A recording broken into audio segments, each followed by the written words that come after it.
Hello and welcome to Dialogue.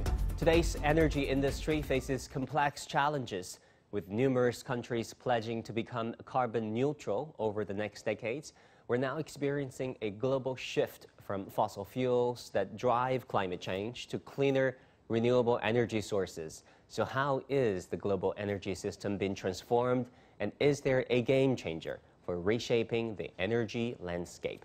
To find out more, I'm very happy to be joined by Dr. Angela Wilkinson, Secretary General and CEO of the World Energy Council. This is our topic. I'm Wang Guan.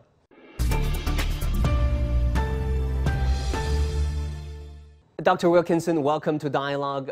COVID-19 has apparently changed many aspects of our lives, the way we live, we work, we think.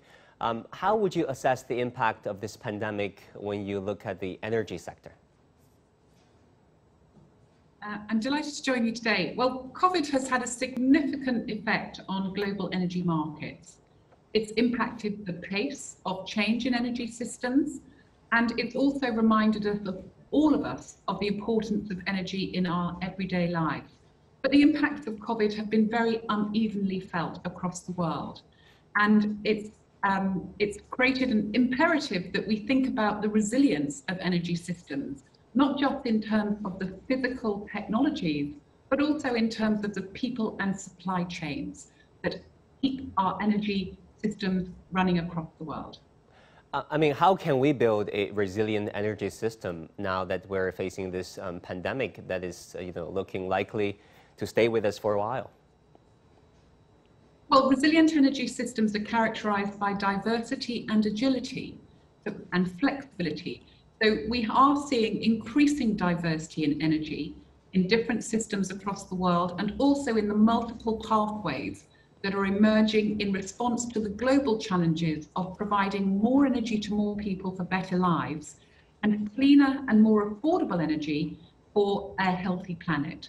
So resilience is really about enabling more options that are suited to people in very different situations. That's the key to energy resilience. All right, in addition to this global health crisis, what are the other big challenges the energy sector has been facing over the years? So for the last 10 years, we have been tracking 4 different global drivers of change, which are impacting energy systems. We call these the 4 Ds. Of course, there's decarbonisation, which is the increasing uptake of renewable energy technologies. Decentralisation, which is about the new forms of decentralised grid and decentralised production. And digitisation that's happening in energy is the 3rd D. And the 4th D is demand-side disruption. The ways in which we're using energy are changing faster than ever before, not just the ways in which we're producing them. So the new energy system and the new challenges are characterized by multiple pathways and by increasing diversity in energy, not just of technologies, but also of uses and users. So the big challenge is really what I call humanizing energy, the need to involve more people in delivering and their energy transitions, which are suited to their circumstances and their ambitions. And for that, we, the World Energy Community, are the road building community in a world of new timelines and targets and road mapping. So I think the challenges are immense, and the responses and possibilities are also huge. Talking about roadmap and global action, we understand that there will be a World Energy Congress in St. Petersburg, Russia in 2022, that is next year. What are your expectations on, what can actually be achieved, delivered by that Congress? So Congress is always a special moment for the world energy community as a whole to come together. Now, I believe it takes a whole energy community to change an entire energy system. And Congress has been happening every 3 years since we started up over 100 years ago. And the Congress in St. Petersburg in October 2022 will be our 25th World Energy Congress. It's a moment to take a significant reflection on the past 100 years in energy and the next 100 years in energy. And it occurs a year after 2 important meetings this year, the United Nations climate change meetings and also the United Nations energy meetings on sustainable development. And I think that this time, next year at St. Petersburg, at the 25th World Energy Congress, the community will be coming together to celebrate the achievements that it is making in an important decade of delivery. I think what have been your observation on, the achievement of, countries reaching their carbon emission targets? Because we saw, of course, a different pace when it comes to developing countries versus industrialized countries when it comes to their commitment to carbon neutrality and carbon reduction ambitions. What would be your advice to these countries at different stages of their development? So again, we produced something called the World Energy Trilemma Index, which looks at the performance of countries in terms of their energy systems across dimensions of security and resilience, affordability and equity, and environmental sustainability, not just climate change, but also land use, water, and air quality in cities. So energy is not a single issue agenda, and governments make good progress when they try and balance the different requirements for a clean, affordable, reliable, and equitable energy system. And what we have seen in the last 10 years, we have been tracking this progress. Overall, everybody's making progress. There are different levels and paces of progress, but the good news is energy transition has already started. We're moving in the same direction, but we have to remember that pathways and solutions will be increasingly diverse. And then what would you say to those, naysayers, those critics, those who are hesitant to transform to greener renewable energy sources? What would you say to them about the benefits of adopting greener and renewable energy sources? There is absolutely no doubt whatsoever in anyone's mind that the world energy system will be increasingly comprised of renewable energy technologies such as solar and wind, onshore and offshore. But it will also have oil and gas, it will have carbon capture and storage, it will have nuclear, it will have electric vehicles. What's happening in the world of energy is that energy is becoming increasingly diverse. There's increasing diversity in energy. And so we have to remember that for renewable energy to go to scale, it needs other energy friends, that we will get greater scale of renewables if we also have climate neutral oil and gas, we also make use of nuclear, and we also think about the changes that are needed on the behavior and the demand side. So there's no one silver bullet solution, and the solution sets vary from locality to locality. And then China has been, pushing for its, environmental and climate change targets. It's setting a goal of achieving carbon neutrality by 2060.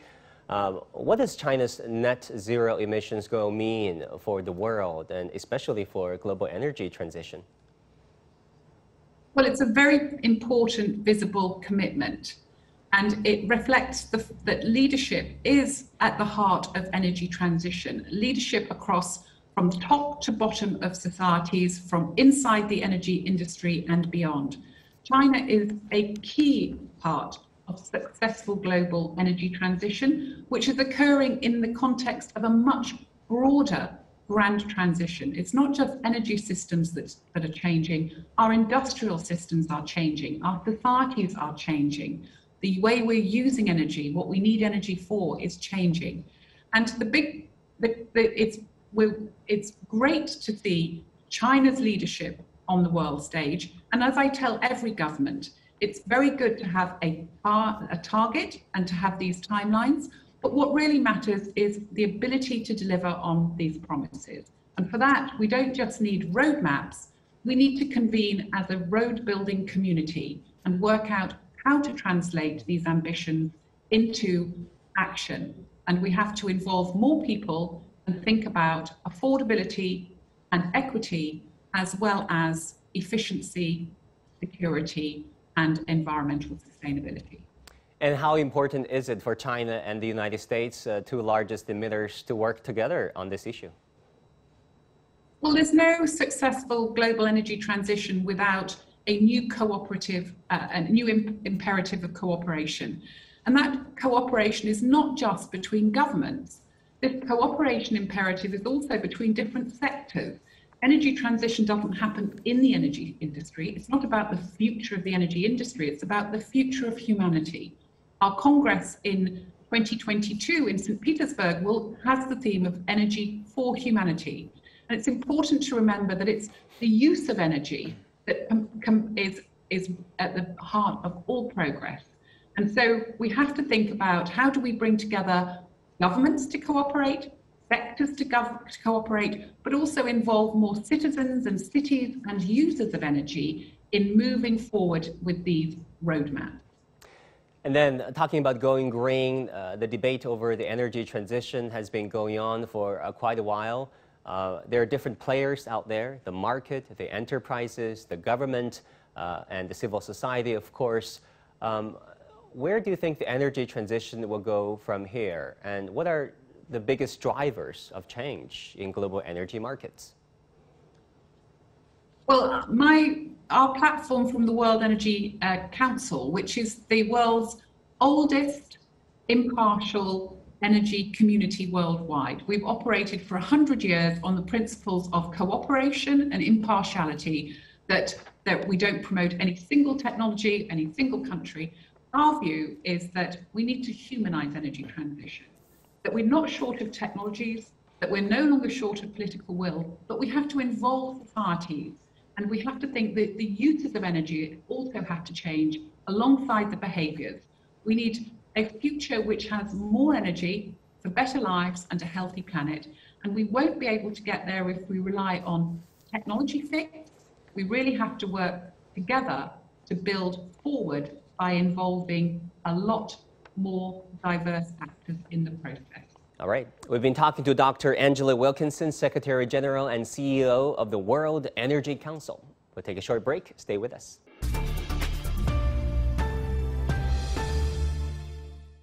Welcome back. Dr. Wilkinson, it was difficult enough for some rich industrialized countries to pull out resources, money to cope with this energy transition. What about less developed countries who have less resources and less physical capabilities to do so?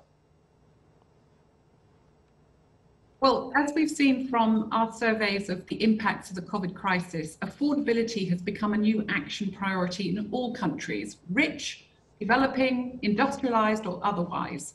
And this shows that actually what we have to do is manage very carefully as we move through energy transition. It's not a single issue agenda. Energy is not the issue. Emissions might be the issue. Affordability and security and other environmental issues like air quality are still matters for the energy system development in all countries.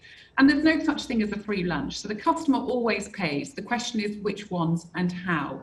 And we see multiple pathways with multiple players working together to try and find a more diverse suite of solutions that are not just lower in price, but also affordable to the customer. And there's a big difference between market price, whole system cost, and affordability to the user.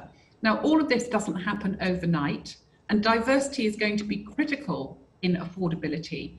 And we're looking at a future of energy which is increasingly shaped by the customer, by customer solutions and services. And this is going to mean that we're going to have different solutions in different parts of the world. If I look at Africa, for example, Africa is going to need to develop its own resources in gas in order to scale up renewables to meet the needs of the whole, all of its population. So there's no one size fits all, and affordability has to be looked at in context. It can't be predicted or worked on globally. Context is important here. Talking about conventional energy sources, big oil companies such as BP and Shell have agreed to become carbon neutral within the next 30 years, or so they say. How can they do that exactly? Well, we're seeing the international oil company business model transitioning. They're no longer referring to themselves as oil and gas companies. They talk about themselves as energy services providers. And they're being shaped and pressured by investor and shareholders to make changes, and they are responding to those. And they're also responding to new uses and users in developing and emerging markets about what they need. So for international oil companies, it involves different things in different places, but everywhere it will be increasingly about affordable, customer-driven and climate-neutral solutions. And we know that we're not going to get rid of oil and gas overnight. It's going to be needed for decades to come. We have to make it climate neutral. We can't get rid of oil and gas overnight. And particularly, it plays a part in scaling up renewables. I think it's always sobering to remember that 80% of a wind turbine is concrete, and you have to have the energy and the minerals and the resources to produce that. So if we want to go faster, we're going to have to think of renewables and friends, we're going to have to think of climate neutral oil and gas, we're going to have to think of low carbon nuclear, and as the mix of those differing and providing affordable solutions in different parts of the world. Right. Good news is renewable energy is growing at its fastest rate in 2 decades by some measure. According to the International Energy Agency, around 280 gigawatts of electricity production capacity was added last year, a 45% increase that was from 2019. So what are the key factors behind the rapid growth in renewable energy uses, especially in the electricity sector? Well, there's been a remarkable pace of growth in the renewable energy sector. But before I move directly to your question, let me just put it into context because it's very important. I refer to this as the mosquito and the elephant. So we've seen 45% growth in renewable energy, but it's like a mosquito. It's 20% of the world. 20% of the world energy system is electrified, and of that, 7% is renewable. That means 80% of the world energy system is not electrified. And so we've got to think that 45%, if a mosquito doubles its size, it grows, but the elephant of the energy system is massive. And we have to think that 1 to 2% growth in the elephant is also a huge amount of energy. So the key is not just renewables, it's about social change and political will. Renewable is useful in decarbonising electrification. There's a faster pace of decarbonisation happening. But even by 2050, the world energy system will not be 100% renewable. So we have to make sure that we work with renewables and other energy friends in order to achieve a successful, affordable, and resilient global energy transition. Right. You know, although I like the mosquito and elephant analogy, by the way, although the world is reducing its dependence on coal and oil, the share of renewables in global electricity generation is still small, like you mentioned. For instance, renewables made up 26% of global electricity generation in 2018. That is also according to IEA. So what would you say to policymakers who are watching this program out there to really promote the development and deployment of renewable energy technologies? How urgent or how important is it? I think renewables are playing an increasing part in the global energy system development. But renewables are part of the solution for clean, affordable, reliable and equitable energy systems everywhere. They're not a silver bullet or a green bullet solution.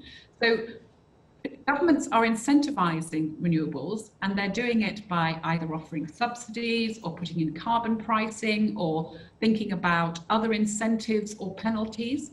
But the important bit is that we need the whole energy system to transform. And for that, we need balanced policies.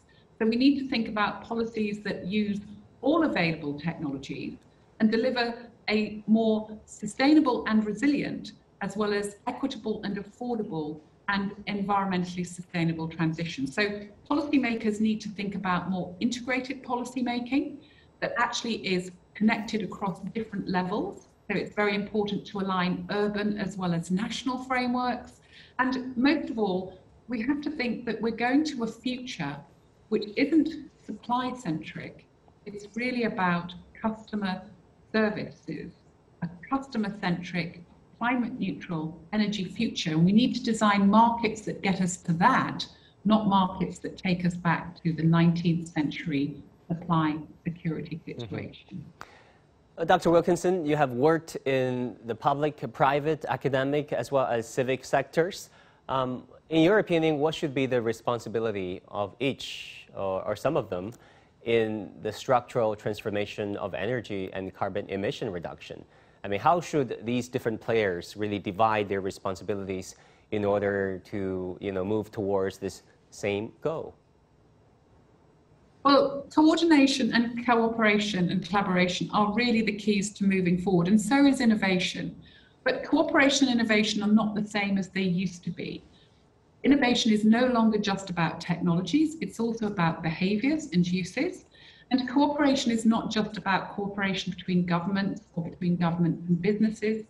It really involves cooperation between business, government and civil society. Cities are big actors in global energy transition. And I think common to all of us is that we have to approach global energy transition with humility and generosity. There is no one's done this before. We really have to learn as we go. We have to recognize that it's important not just to design the blueprint, but as to equip and empower and enable the road building community. The world energy community are the road builders of these multiple pathways to better energy futures, for better lives and a healthy planet. So we're going to need diversity in skills and diversity in the workforce, and we're going to have to deal with the fact that demand as well as supply is changing.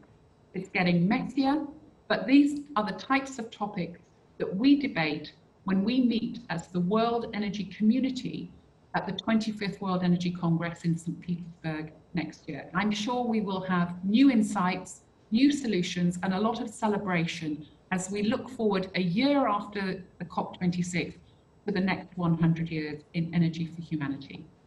There are many viewers watching our program from different continents. What will be your advice, tips to them who are watching this show on what they can do, people like you and me, from their daily lives to really help contribute to this cause of making the world greener?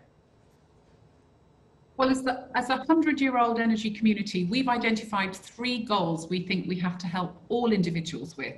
And one of those is energy literacy. Very few people actually understand how much energy they use and how much energy they need to use to have what is now expected in terms of quality of life. So energy literacy, most people don't, if I ask people, I usually do this with journalists, do you know how much energy you use? I have no clue, to be honest. How much energy you use? Go ahead. So literacy. Tell me. Becoming aware of how much energy you use, and then not ruling out anything on the basis of principle only. Try and be pragmatic. That's not the same as not doing anything. It's about finding a way of doing something that works for everybody, not just for you. So those are my pieces for all of us. All of us, we are energy. And only by building forward together will we get a better energy future for better lives and a healthy planet. So talking about, forming habits, I know there are a lot of people out there who have this habit of tracking their calorie intake to maintain this caloric deficit every day. Do you think people should do the same when it comes to tracking their carbon footprint?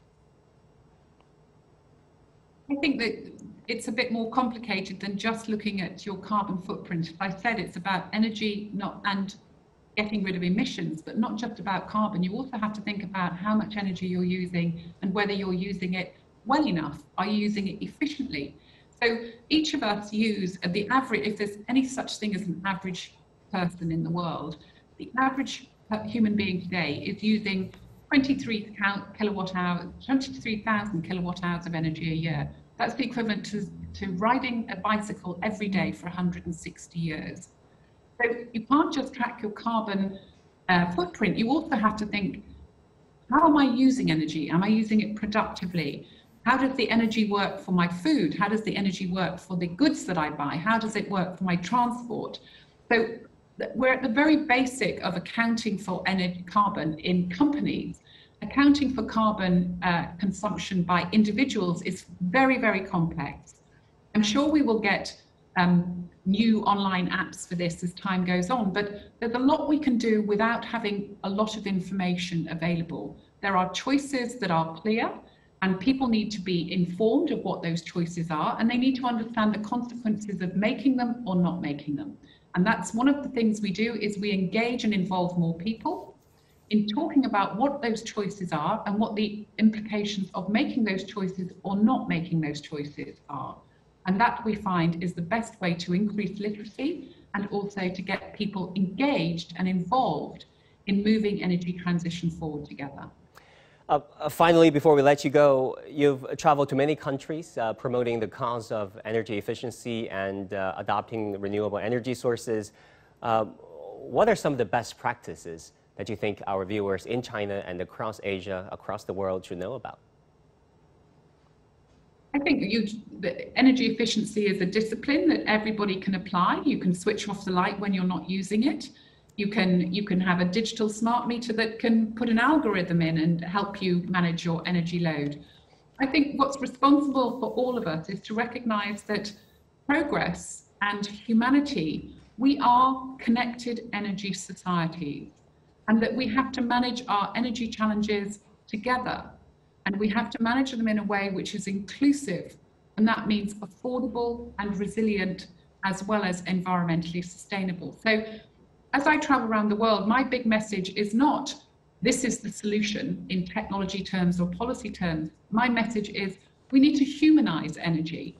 We need to involve more people in understanding how energy matters in their lives, what differences it makes, and the choices that they are facing. The future of energy is not about the future of the energy industry. It's about energy for humanity, better lives, and a healthy planet. And for that, we need billions of more people involved in understanding and making energy transition happen together. Better lives and a healthier planet. Well said. Dr. Angela Wilkinson, Secretary General and CEO of the World Energy Council. Thank you for joining us. And that will do it for this edition of Dialogue. I'm Wang Guan in Beijing.